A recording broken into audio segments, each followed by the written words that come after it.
Mario is on top of the world, isn't he? A $30.25 billion franchise over 36 years with tons of video games, spin-offs, merchandise, and of course, a Hollywood animated film. So how else should I celebrate that than with a Mario series? Of course, I've been a fan of Sonic for many years, but unlike most Sonic fans, I play other games. And if I'm not playing Sonic for my platforming fix, I'm playing Mario. Despite that, I haven't played as many Mario games as you would think. In fact, with the topic of today's video, I haven't finished any of the games we're about to cover.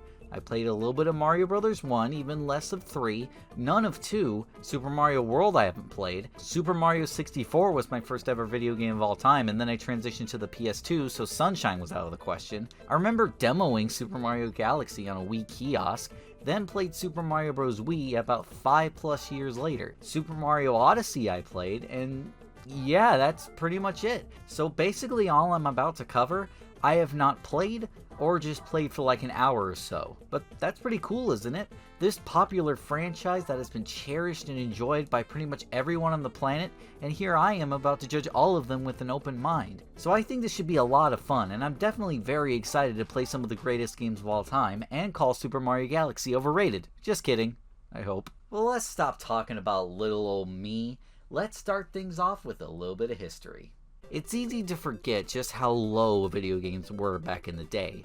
While video games are a staple of almost any home these days, and are a $106 billion industry, back in the day, video games were not as respected and was seen as a dying industry due to an abundance of factors I won't go into. But all of it culminated into the video game crash of 1983, the most infamous year in video game history, where it seemed there was no hope for the medium, until a funky little cute robot with his concrete box hit the scene. Thanks to the help of Rob the Robot, the Nintendo Entertainment System seemed more like a toy rather than a game console, getting the systems into many people's homes, which meant families and kids alike were just one purchase away from restarting the video game industry. And in order to do so, there had to be a game that could rock the world. A game so addicting and fun that it sold people on video games as a whole. A game that was so good, it would save the industry.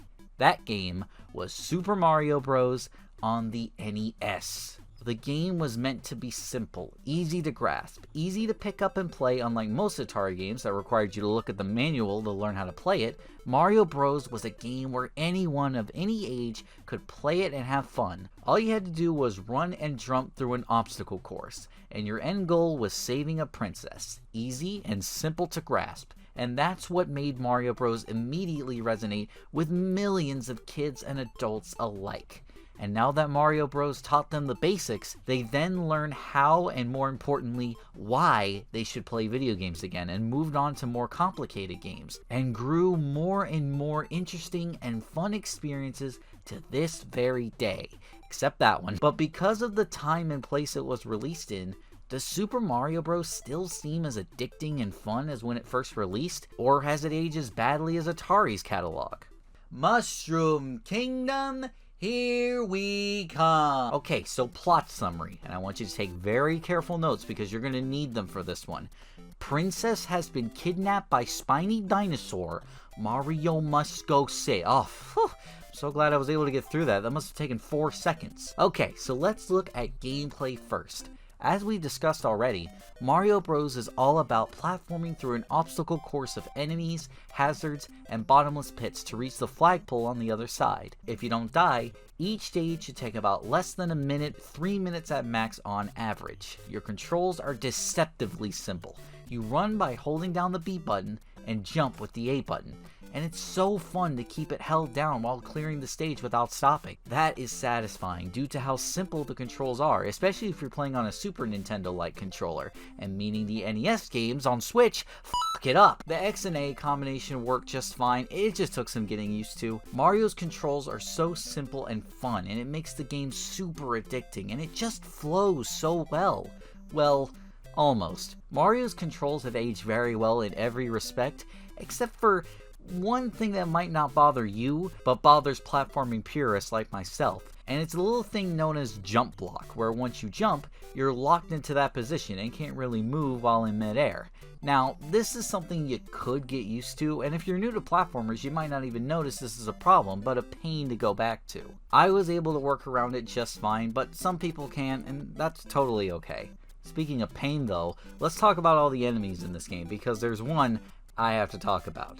Goombas. Simple, you just jump on them, no pressure. These Koopas, however, if you jump on them, they go into their shell and bounce around, so you have to jump around them or kill them with the fire flower. Buzzy beetles are pretty much the same thing, except they are invincible to even the fire flower, which makes them even more annoying than the Koopas. Stationed around the world of the Mushroom Kingdom, however, are these turrets that fire little rockets at you, called bullet bills. But if you can believe it, that's not as deadly as the Hammer Bros. These motherfuckers are a piece of shit. They throw their hammers in a very specific arch and bounce all around all over the damn place. In fact, the arch is so specific that they throw it slightly above their heads, making it almost impossible to jump on them. And then there's Lakitu, which hovers over you and drops spiny shells on top of you, and it's really easy to lose track of them while you're trying to platform, and it's a horrible tourist attraction. You know what? I'm gonna go give my regards to the king himself that's holding Princess Peach captive. Let me go talk to... Oh. Bowser looking a little green for your first outing, and you know what makes it worse? It's just like any other enemy. One hit and you're dead, unless you grab one of 3 power-ups. Using the power of mushrooms, drugs, you can make Mario bigger, meaning he can take a hit. If you keep that and find another power-up spot, you're rewarded with a fire flower and can throw pellets to take out enemies. And the most elusive power-up, which can be rare, is a power star, granting you temporary invincibility, letting you race as fast as you can towards the flagpole and navigate the level design. Which, by the way, the level design in this game isn't too bad. There isn't very much distinction between each level, but there's nothing wrong with that, of course. It just means it makes things mend together. The only levels I can distinctly remember and point out are when the levels are slightly different, or is a literal trial and error maze in one of the castle levels, which sucked. I hate trial and error gameplay, and this was annoying to try to guesswork. And don't worry, it gets worse later on in the series, but let's not get ahead of ourselves. But maze levels can only be annoying for so long, and there's only one of them. However, water levels are a different story. I don't think I need to tell you all that the water levels suck, especially in these games, but by golly do they suck. You're not in complete control, and you're at the mercy of a certain current and these demon bloopers that will hunt you down and kill you once they confuse you with their complex patterns. God, I hate these, but hey, I'll take these over Labyrinth Zone any day. Let's just go save the princess already. Run and dodge Bowser and hit the axe, making him fall in the lava, and get a smooch from the princess. Thank you, Mario, but our princess is in another castle. Oh, okay, well, I'll just go to the next one then. Beat Bowser again, and our princess is in another castle. Okay, well, let's try the next one. Beat Bowser, and our princess is in another. Beat Bowser again, and our princess is in another castle. Beat him again, our princess is in another. Beat him again, our princess is in another castle. Beat him again, our princess is in another. Why don't you just tell me which one she's in, you fucking mushroom? Alright, I made it to this castle, and I swear I'm gonna choke whatever's next in this goddamn... Oh, wait, it's actually her this time. Well, I mean, I did say I would choke whatever's next in this castle, if you know what I'm saying. Super Mario Bros. Can be super annoying a lot of the times, but that's what makes it challenging and addicting. And if you're not a fucking loser who uses the rewind feature on Nintendo Switch Online, and I am not talking about me, I would never think of committing such a heinous crime with such a classic video. It really makes you want to master each and every level to try and get through it without dying because of how short and sweet they are. That's what made Super Mario Bros. Have such an addicting and fun formula. So how did they arguably f*** that up? Ooh, what's that? An opinion on a very divisive video game? I think Super Mario Bros. 2 is a terrible Mario game. I couldn't stomach it for 20 minutes. Nothing feels right. You can't jump on enemies. In fact, you literally stand on them. You have to do that, then duck and throw them. What the fuck is that about? They took such a simple game design, literally the simplest game design on the planet. Jump on enemy, and they added 2 steps and made it weird. And those bite-sized levels that made Mario 1 so addicting, yeah, those are gone too. Instead, we have these massive levels, and you use potions to find doors that lead you to other areas? What the actual I know I've probably pissed so many people off, but look, Mario Bros. 2 is not a bad game. It's just a horrible Mario game, and in my opinion, is literally the exact opposite of what Mario Bros. 1 established. It almost feels like a completely different game. Ooh, what's that? A piece of gaming trivia that literally everyone has talked about? Well, you see, there was another Mario Bros. 2 in development, made by the same team who made the original Super Mario Brothers. No. And I'm sure you know about this game, but in case you didn't, this was basically a harder version of Super Mario Bros. 1. Literally a continuation. But Nintendo of America felt that Americans, well, we would just hate it. And they were wrong, because we didn't just hate it, everyone hated it. It was seen as too difficult and bad level design that was way too punishing. No. So they took an existing game, Doki Doki Panic, and modified it to be a Mario game without changing much of the game's core design to match what Mario Bros. 1 had established. I see how it is. When Nintendo does it, it's completely fine. But when the 4th Super Mega Son got away with doing it, then there's a problem. Now watch, someone who owned this thing is going to go down in the comments and say there wasn't a Mario bootleg on it. I get looked like an idiot by the Super Mega Son 4. Yeah, and while you're at it, let me know how the Super Mega Son 1 through 3 went. I'm sorry, I know people like this game, but hey, look, I don't have a problem with Doki Doki Panic. It's just Mario Bros. 2, that's it. I mean, a Mario game that has barely any platforming and no jumping on enemies is like a Sonic game with slow beat-em-up segments and people defending. Oh, come on! Whatever, I'm done talking about this. You can yell at me all you want and say, oh, you didn't give the game a chance, asshole. Well, I'll give you a chance to shut the fuck up. Let's just move on to Super Mario Bros. 3. Now, you see, Super Mario Bros. 3 is different from Super Mario Bros. 2. First off, it's actually good. I'm gonna get so much heat on this video, I swear to God. But it's true. But first, we gotta talk about one of the most insane things ever. The Wizard. Insane, I know. It's about this film that follows 3 children, the youngest of whom is emotionally withdrawn but gifted at playing video. Holy shit, is that Mario Bros. 3? Yes, this was the film to reveal for the very first time across the world the hotly anticipated sequel to Mario Bros. Was on the way, and this was huge.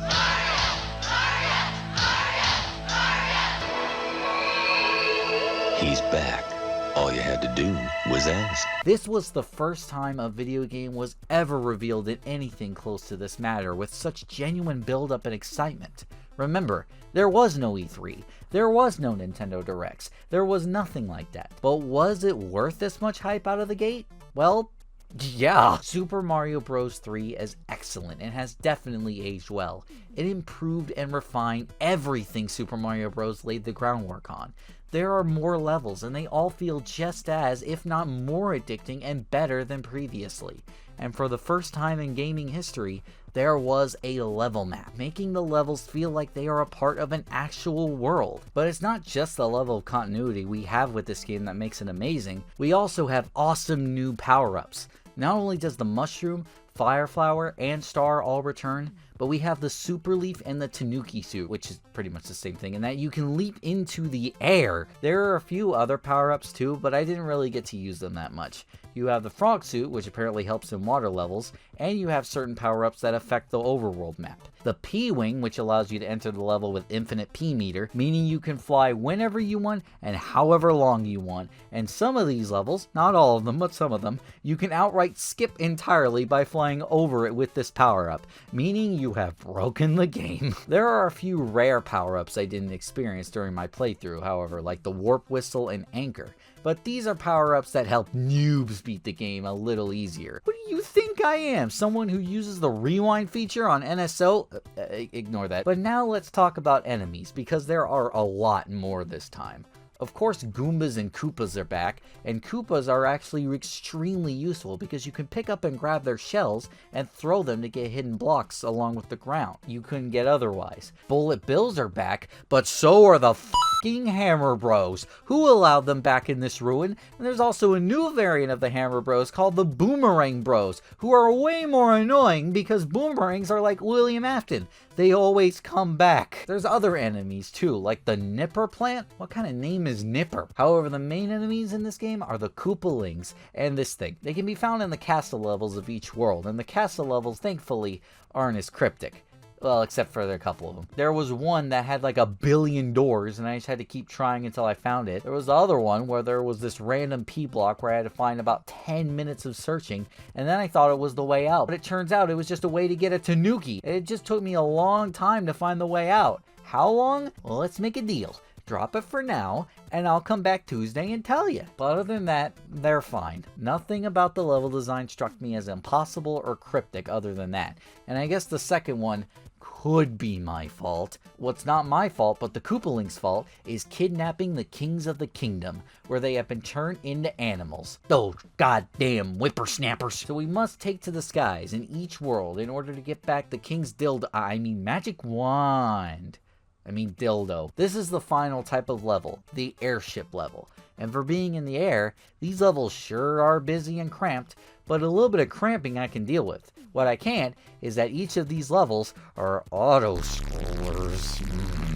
But you know what? I'm better than this. I'm gonna take my anger out on this Koopa. Come here, you. Oh, that was pretty easy. We do that for every land, and then we face off against Bowser, who's pretty easy. Damn, such a pushover. But at least we finally have saved the princess, and she informs us that our princess is in Oh, she's just kidding. Whew, almost got me there. Well, with the real princess saved, I think it's time to give my verdict on all these Mario games. The Super Mario games are a great duology of genre-defining platformers. Super Mario's 1 and 3 are absolute classics, and it's no wonder they saved such a dying industry. Video games back then were so needlessly complicated and low quality, yet Super Mario Bros. Is a testament of good quality game design. Easy for anyone, even you, to pick up and play and have a blast. As we are going to see as we play through this franchise, you'll start to see that it never went away. And they did keep it up in Super Mario World, but Super Mario World is probably the strangest game I have ever reviewed. Because even though it's good, really good even, I have nothing to say about it. That doesn't mean Super Mario World isn't a good game, because it is. Just look at the visuals. This was a launch title for the NES successor, the SNES, and they really used the power of it to make one of the greatest looking games in history. And the attention to detail here is incredible. Mario's hat bounces when you jump. How cool is that? There's also some cool gameplay additions, like how throwing things like shells is a core part of the level design, and there's secrets to unlock further missions in the overworld, and there's even secret X's in the stages, giving you multiple ways of ending a stage. There's also the addition of a rideable Yoshi for the first time, who can eat enemies and objects and spit them out like a projectile. Though I have to comment on the fact that Mario punches him every time he does it. Mario? Why? But honestly, other than those new additions and the cape power-up, which is pretty cool, I have nothing else to say on Super Mario World. It just feels like a very sensible follow-up to Super Mario Bros. 3, but that kind of makes it feel a little disappointing, especially as a launch title for the SNES, as nothing in this game really leaves any impact other than the visuals. Again, Super Mario World is a great game. It really is, don't get me wrong. I guess if I had to put it into words, Super Mario World is probably the most boring game to talk about in conversation. Not because it's bad, but because it's so good that there's nothing to talk about. Like, when I'm playing it, I'm smiling and having fun, but when I want to talk about it, I can't think of anything to say. To be honest, I think I just like Super Mario Bros. 3 more. Well, either way, even if Super Mario World was a little disappointing, I still love these 3 games. Mario is one of the greatest franchises ever conceived, and this is why. I don't really know how to end this video, so Super Mario Bros. 2 still sucks, alright.